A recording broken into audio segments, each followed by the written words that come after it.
पंडित जी नमस्कार। नमस्कार भाई, खुश रहे। पंडित जी ये बताओ कि रामायण में राजा दशरथ को किसने श्राप दिया और क्यों श्राप दिया था, इसके बारे में हमें विस्तार से समझाइए पंडित जी। भाई, राजा दशरथ एक चक्रवर्ती सम्राट थे, अच्छा जी। धार्मिक राजा थे। परंतु एक समय की बात है कि राजा दशरथ शिकार खेलने के लिए चले गए थे। उस समय श्रवण कुमार के माता पिता अंधे थे। श्रवण कुमार अपने माता पिता उनका स्नान करने के लिए 68 तीर्थों का स्नान करने के लिए जा रहे थे।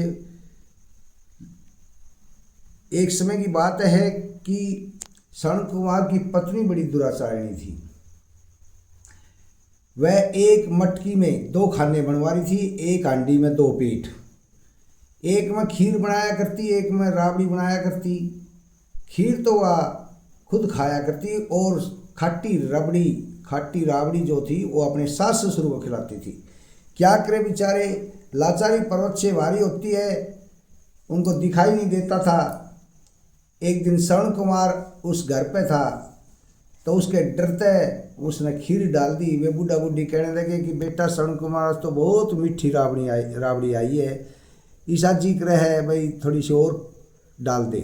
पिताजी श्रवण कुमार कहने लगे, पिताजी अपने घर में तो राबड़ी बनती नहीं, अपने तो खीर बनती है।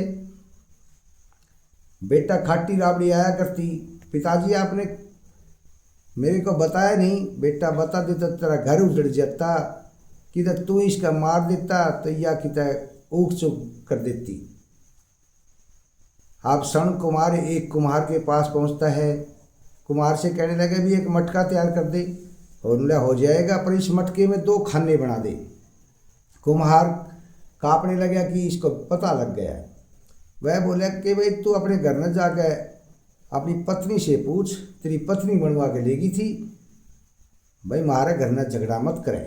अब श्रवण कुमार अपने घर पर आता है।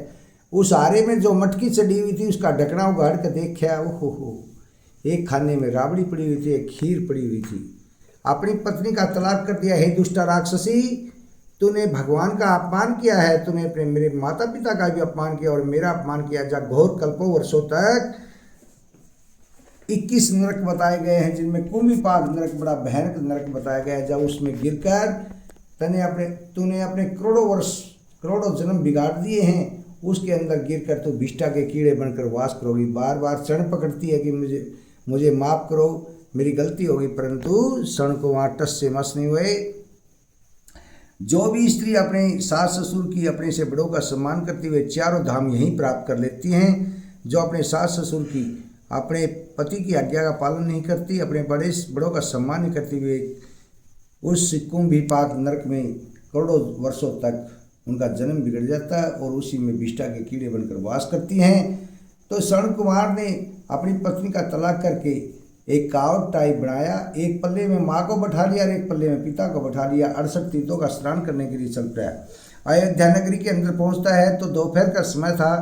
प्यास से व्याकुल हो गए बूढ़ा बूढ़ी। वे कहने लगे, बेटा श्रवण कुमार, हमें प्यास लगी है, पानी पिलाओ। श्रवण कुमार ने अपने माता पिता को एक पेड़ पर लटका दिए और पानी लेने के लिए चल पड़ा। उस समय सरयू नदी बताते हैं 111 किलोमीटर में से बहती थी। गंगा स्वरूपा नदी थी, उसका तीव्र गति से जल बहता था। जब श्रवण कुमार ने लोटा डबोया, डब डब की आवाज़ सुनाई दी। राजा दशरथ शिकार खेलने के लिए आए हुए थे। राजा दशरथ ने सोच लिया कि भी कोई हिंसक जीव आ गया है। उसने शब्दवेदी बाण छोड़ दिया और वह शब्दवेदी बाण श्रवण कुमार की छाती में आकर लग गया। श्रवण कुमार गिर जाता है, चिल्लाता है, हे भगवान, अन्याय हो गया। अब मेरे माता पिता को पानी पिलाने वाला भी कोई नहीं है, किसी दुष्ट राक्षस ने मेरे को भी मार दिया। राजा दशरथ ने यह आवाज़ सुनी तो दौड़ कर जाता है और वहाँ देखता है, अरे ये तो श्रवण कुमार है। हाँ, श्रवण कुमार की जीवा तो तड़ा गई थी, लंबे लंबे सांस चल रहे थे, आंखें बंद होती आ रही थी। हाथ जोड़कर राजा दशरथ कहते हैं, हे श्रवण कुमार, मुझे माफ़ करना, मैंने आपको मार दिया। तो श्रवण कुमार कहता भी तू कौन है? हे श्रवण कुमार, मैं राजा दशरथ हूँ। हे राजन, आपने मेरे को क्यों मार दिया? मेरा तेरा कोई झगड़ा भी नहीं था, किसी प्रकार का कोई लेन देन पर झगड़ा नहीं था। अब मेरे माता पिता का क्या होगा? मेरे माता पिता की मैं तो इकलौती ही संतान हूँ। तब राजा दशरथ कहने लगे कि मैंने हिंसक जीव समझ कर बाण चला दिया, मुझे माफ करना। श्रवण कुमार हाथ जोड़कर कहता है, हे राजन, आपने अन्याय तो कर दिया, परंतु मेरी हाथ जोड़कर विनती है आपसे, मेरे माता पिता उस पेड़ पर लटके हुए हैं, वृक्ष के ऊपर लटके हुए हैं, उनका पानी तो जरूर पिला देना। इतना कहते ही श्रवण कुमार की आंखें बंद हो गई, अर्थात उन्होंने दम तोड़ दिया। राजा दशरथ बड़ी भयानक आवाज से रोने लगा कि हे प्रभु, मेरे हाथों से ये क्या हो गया? मैंने ये क्या कर दिया? अब काफ़ी समय रोते रोते हो गया तो राजा दशरथ को याद आया, अरे एक श्राप और लग गया कि श्रवण कुमार के माता पिता भी पानी के बगैर तड़प तड़प कर मर गए होंगे। आंसू पूछता है और हाथ में लोटा जल का लेकर धीरे धीरे रोता हुआ जा रहा है जहाँ में बूढ़ा बूढ़ी लटके हुई थी। अब बूढ़ा बूढ़ी पानी के बगैर ऐसे तड़प रहे जैसे जल बिन मछली तड़पती है। राजा दशरथ कभी बूढ़ा के होठों पर पानी लगा देता है, कभी बुढ़िया के होठों पर पानी लगा देता है। वे बूढ़ा बूढ़ी कहने लगे, बेटा श्रवण कुमार, तू मारा था छिक लिया, तू अपना घर न चला जा बेटा, मारो पर घर मत उजाड़े।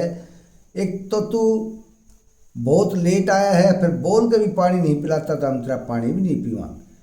हमने यहीं छोड़ दिया, कोई हिंसक जीव आकर हमें खा जाएगा, कोई परवाह नहीं। अब राजा दशरथ का कलेजा फट जाता है, जोर जोर से रोता है, अरे भाई तू कौन है? हे देवी, मैं राजा दशरथ, तो हमारा पुत्र कहाँ गया? वे कहने लगे, तुम्हारा पुत्र मेरे द्वारा मारा गया। क्यों मारा गया भाई? हमारा तेरा कोई झगड़ा भी नहीं था, बताइए। हे देवी, मैंने कोई हिंसक जीव समझकर बाण चला दिया, मुझे माफ करो। वे कहने लगे कि हे, आप चक्रवर्ती सम्राट थे, परंतु अन्याय तो कर दिया, आप अन्यायी राजा हो गए। अब हम तुम्हारा पानी भी नहीं पीवा, परंतु हाथ जोड़कर विनती है आपसे, हमारे पुत्र के पास तो ले चलो।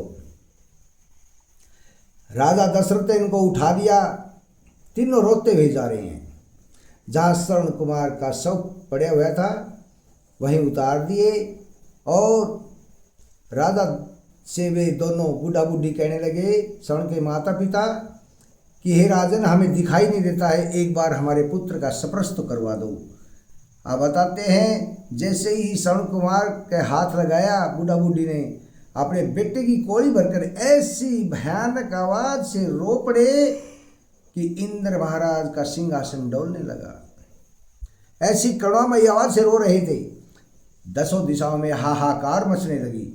उस दृश्य को देखकर तब इस प्रकार दसों दिशाओं में हाहाकार मचने लगी। पर्वत चलायमान हो गए, पृथ्वी हिलने लगी, पशु पक्षी जहाँ खड़े हुए थे वे सब उस दृश्य को देखकर रो पड़े। पेड़ पौधों ने भी अपने टहनी धरती में लटका दिए उस दृश्य को देखकर, और राजा दशरथ सुन्न हो गए। उनकी नज़र सरयू नदी के बीच में पड़ती है तो एक स्त्री बड़ी भयानक आवाज से उस दृश्य को देखकर रो रही थी। वह कौन थी? सरयू नदी ने भी अपना रूप एक स्त्री में बदल लिया था और वह जल भी रुक रुक कर उस दृश्य को देखने लगा। जहाँ भी राजा दशरथ की नज़र पड़ती वहीं हाहाकार की आवाज़ सुनने लगी।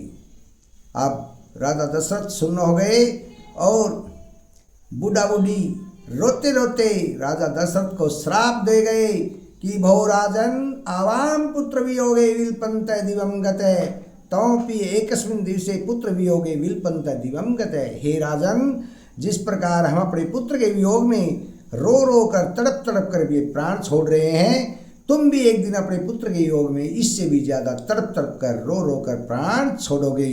इतना कहते ही बूढ़ा बूढ़ी दम तोड़ गए और राजा दशरथ बड़ी भयानक आवाज़ से रो रहे थे।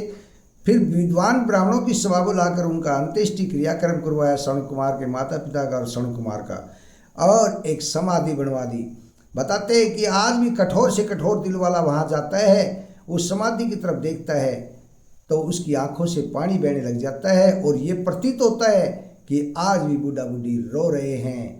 तो इस प्रकार राजा दशरथ को श्रवण कुमार के माता पिता ने श्राप दिया था। धन्यवाद शास्त्री जी।